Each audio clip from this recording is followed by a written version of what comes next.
लाल की जय, सनातन धर्म की जय, स्वामीनारायण संप्रदाय की जय। सौंदर्यम निजरद्गतम प्रकटितम स्त्रीगूढ़ भावात्मकम पुनरूपंच पुनस्तदंतरगतम प्राविविशत सप्रिये संश्लिष्टा उभयोर्बभूर समय कृष्णो हि यत्साक्षिकम रूपम तत्तृतीयात्मकम परमभिद्धेयम सदा वल्लभम किरात हुणांद्र पुलिंद पुलकसा आभीर कंका यमुना खसादय यन्ये च पापा यदुपाश्रयाश्रया शुद्धन्ति तस्मै प्रभ विष्णवे नमः। नमो वाक्पतये वाचे वल्लभाचार्य रूपिणे आचार्याण्यै महालक्ष्मी सरस्वत्यै नमो नमः।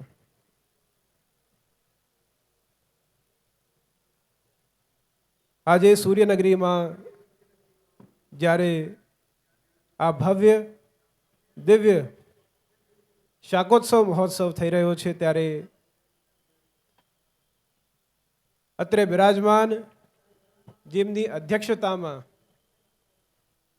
જેમના આશીર્વાદથી શ્રી સ્વામિનારાયણ ગાદી ટ્રસ્ટ વડતાલના અધિપતિ એવા આચાર્ય શ્રી અજેન્દ્ર પ્રસાદજી મહારાજશ્રીની દિવ્ય કૃપાથી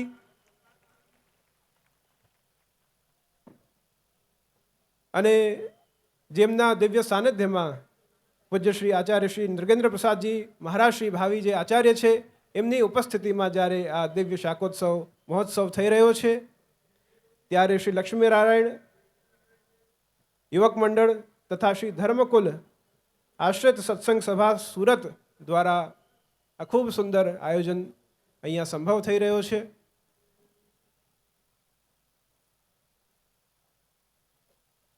એવી કહેવત છે કે બિન પાણી ભોજન બિના ઉદર મચાવે ક્રાંતિ, બિન પાણી ભોજન બિના ઉદર મચાવે ક્રાંતિ और बिना भजन सत्संग के मिले न मन को शांति।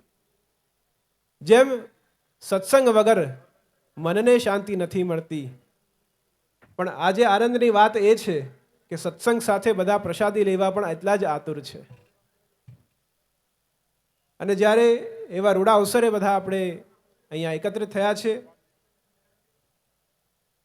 આ સમન્વયનો યુગ છે અને પૂજ્ય પિતૃચરણ ષષ્ઠ પીઠાધીશ્વર પરમ પૂજ્ય ગોસ્વામી 108 શ્રી દ્વારકેશલાલજી મહારાજ શ્રી સાથેની આપની મિત્રતા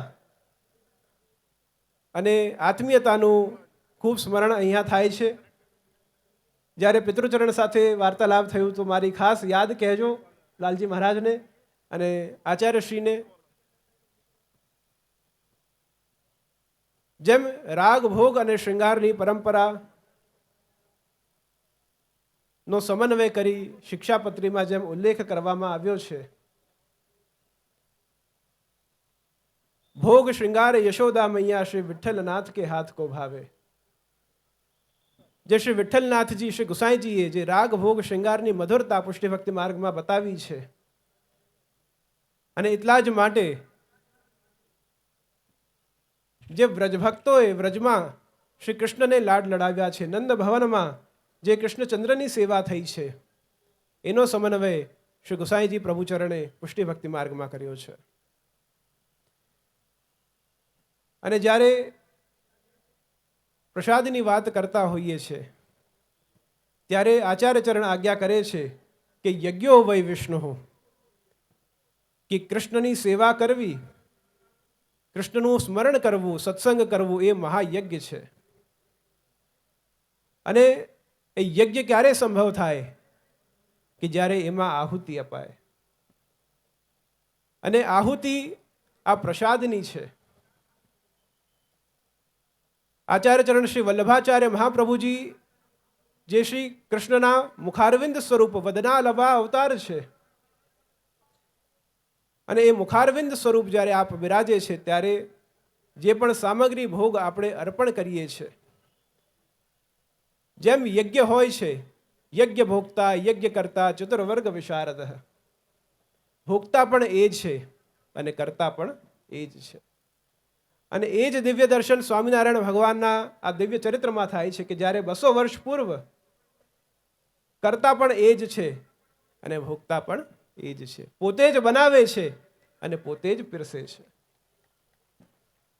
આ દિવ્ય દર્શન જે લોયાધામમાં વર્ણનમાં સાંભળીએ છીએ, એ જ દિવ્ય દર્શન આજે સુરતના આંગણે અહીંયા થઈ રહ્યા છે.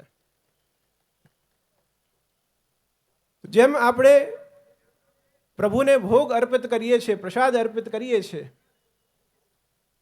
એ પ્રસાદ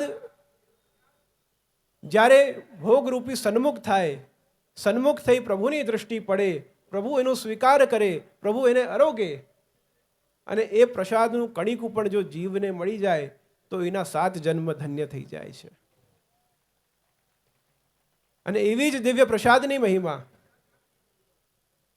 એકવાર શ્રી આચાર્યચરણ શ્રી મહાપ્રભુજીની ઈચ્છા થઈ કે શ્રીનાથજી બાવાને મારે સારું મીઠું દહીં અરોગાવવું છે. તો પ્રભુદાસ જલોટાને કહ્યું કે જાઓ ગામ में जाके મીઠો દહીં લેકે આવો. અને બધે તપાસ કરે છે પણ ક્યાંય સારું દહીં નથી મળતું. અને માર્ગમાં પાછા આવતા એક અહિરણી મળે છે અને અહિરણી પાસે પૂછે છે કે દહીં છે? તો કહે છે કે બહુ જ તાજું મીઠું દહીં છે, તો મને આપ. તો પૂછે છે કે આનું શું મૂલ્ય છે? તો કહે કે એવું મૂલ્ય મને જોઈએ છે કે જે તમે નહીં આપી શકો, રહેવા દો. ફરીવાર કહે છે કે આનું શું મૂલ્ય છે? જે પણ મૂલ્ય હશે હું આપીને ઠાકોરજી માટે લઈશ. તો અહિરણી કહે છે કે મને મુક્તિ આપી દો, અને મુક્તિ આપીને આ દહીં લઈ જાઓ. તો પ્રભુદાસજી જલોટા કહે છે કે જા તુકુ મુક્તિ દીની, અને કાગળ પર લખી આપીને મુક્તિ આપી દે છે અને ઠાકોરજી માટે દહીં લાવે છે. જ્યારે ઠાકોરજી ભોગ અરોગે છે ત્યારે અરોગી અને મહાપ્રસાદ શ્રી વલ્લભ લે છે ત્યારે કહે છે કે કહાં સે દહીં લાए हो, बहुत सुंदर है. ત્યારે કહે છે કે એક અહિરણી મિલી વાકુ મુક્તિ દે કે ઓર ये દહીં લાયો હું. તો મહાપ્રભુજી કહે કે મુક્તિ જેવી તુચ્છ વસ્તુ આપી, જો આપવી હોત તો ભક્તિ આપત.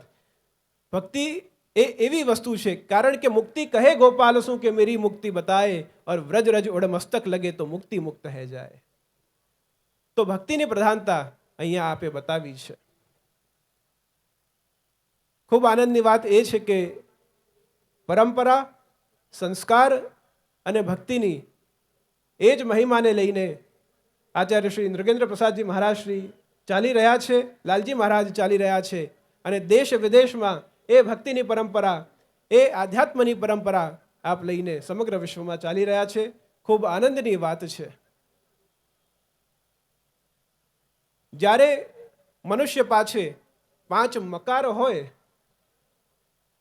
માઇન્ડ, મની, મૂડ, મેનર્સ અને મોટિવેશન, આ 5 વસ્તુ જ્યારે મકાર એનામાં હોય ત્યારે માઇન્ડ શું વિચાર કરે છે, મની કેવો ધન છે, મૂડ કેવો સ્વભાવ છે, મની ધન, મેનર્સ કેવા સંસ્કાર છે, અને મોટિવેશન કે કેવો પ્રકારથી સંકલ્પ લઈ અને આગળ જીવનમાં વધે છે. આ 5 વસ્તુનું જો સ્મરણ કરીએ તો પુષ્ટિ માર્ગે હરેર દાસ્યમ ધર્મોર્થો હરિરેવહી, કામો હરે ધૃતક્ષૈવ મોક્ષ કૃષ્ણસ્ય તે દ્રવમ. જે ધર્મ, અર્થ, કામ, મોક્ષને લઈને જે આપણે જીવનમાં ચાલીએ છીએ, તો આપણું ધર્મ શું છે? તો શાસ્ત્ર આજ્ઞા કરે કે કો ધર્મ દર્શનમ કેમ વૈ, કાચ તેષામ પુરા કથા, ભાષા ભૂષા કલાશ્ચૈવ સટકમ ધર્મ લક્ષણમ. કે ધર્મ શું? તો કયા ધર્મથી આપણે આવીએ છીએ?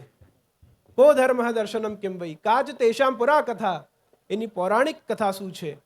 ભાષા ભૂષા કલાશ્ચૈવ, કઈ ભાષા બોલાય, કઈ ભૂષા પહેરાય, કઈ કલા આદિ સાહિત્ય છે.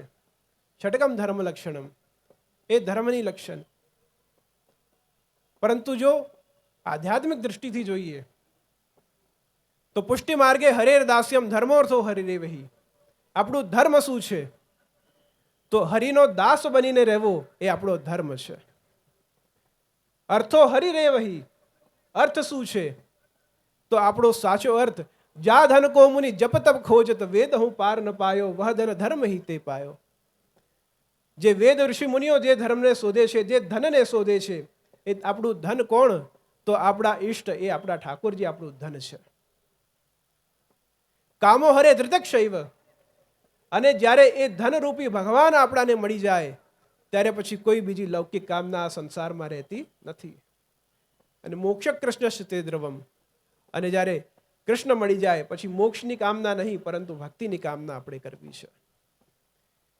તો આ ભક્તિના પથ પર જ્યારે આપણે બધા પથિક બની સાથે ચાલી રહ્યા છે ત્યારે ફરીવાર આ સુરત ધામ ધન્ય થયું છે.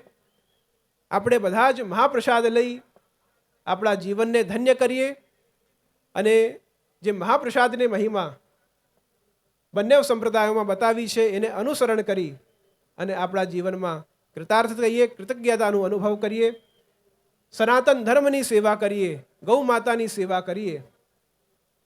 જ્યારે ઘરમાં આપણે ભોગ ધરતા હોઈએ છીએ અને પ્રસાદી સ્વરૂપ આપણે જ્યારે લેતા હોઈએ છીએ ત્યારે પ્રિયજનો ક્યારે પણ એ પ્રસાદ ઓછું પડતું નથી. એટલા જ માટે કહેવાય છે કે જ્યારે કોઈ ભક્તજન, હરિજન, હરિના જન, વૈષ્ણવજન કોઈ પણ ઘરે જ્યારે આવે છે ત્યારે એ પ્રસાદ એને આપણે પરસીએ છીએ ત્યારે એના હૃદયમાં બિરાજમાન એ ભગવાન પરમાત્મા એ પ્રસાદનું ગ્રહણ કરે છે. કોઈ હરિજન ન મળે, ભક્તજન ન મળે, વૈષ્ણવજન ન મળે તો ગૌ માતાને આપણે એ જ ભાવથી આપણે ભોગ સમર્પિત કરીએ, એ પ્રસાદ સમર્પિત કરીએ. પરંતુ એ મહાપ્રસાદની મહિમા કે કોઈને પણ મહાપ્રસાદ આપણે લેવડાવીએ એવો ભાવ આપણા હૃદયમાં સતત હોવો જરૂરી છે. તો ફરીવાર આજના આ મહામહોત્સવમાં ઉપસ્થિત રહી મને ખૂબ આનંદની, પ્રસન્નતાની અનુભવ થાય છે. વધુ વિસ્તાર ન કરતા મારા શબ્દ પુષ્પોને શ્રી પ્રભુના ચરણોમાં સમર્પિત કરી વિરામ લઉં. શુભમ ભવતુ, કલ્યાણમસ્તુ. બોલ શ્રી કૃષ્ણ કનૈયા લાલ કી જય.